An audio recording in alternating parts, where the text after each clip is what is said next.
Iran के एक छोटे से गांव नूराबाद में एक 11 साल की लड़की परिंदा अपने पिता, माँ और अपने पालतू कबूतर नूरी के साथ रहती थी।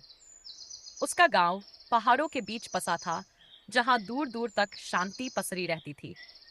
नूरी और परिंदा एक दूसरे के सबसे अच्छे दोस्त थे। वे हर सुबह साथ उड़ान भरते, एक खुले दिल से और एक खुले आसमान में। लेकिन ये शांति एक दिन टूट गई। अचानक एक रात अमेरिकी फौज द्वारा ईरान पर बड़ा हवाई हमला किया गया। लड़ाकू विमान गरजे और आसमान आग से भर गया।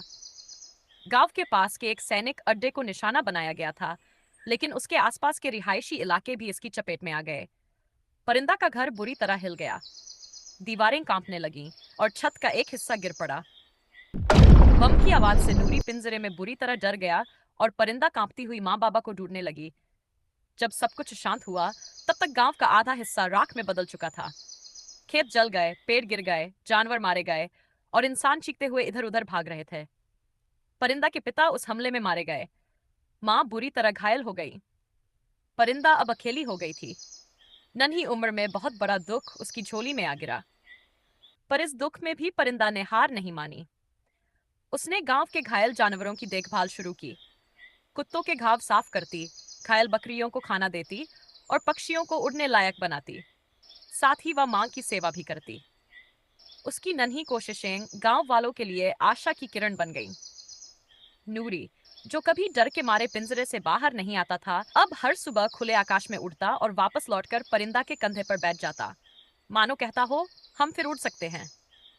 एक दिन गांव में कुछ विदेशी पत्रकार आए, जो युद्ध के प्रभाव पर रिपोर्ट बना रहे थे। उन्होंने परिंदा से पूछा, तुम अब किससे डरती हो? परिंदा ने आकाश की ओर देखा, फिर कहा, बम से नहीं, खामोशी से डरती हूँ।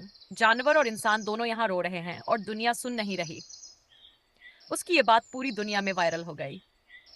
निष्कर्ष, यह कहानी युद्ध की क्रूरता को उजागर करती है, जो न केवल इंसानों को बल्कि जानवरों को भी दर्द देती है। परिंदा जैसी बच्ची हमें यह सिखाती है कि इंसानियत सिर्फ जिंदा रहने में नहीं, बल्कि औरों को जिंदा रखने में है। जानवर हो या इंसान, हर किसी को शांति और प्यार की जरूरत है।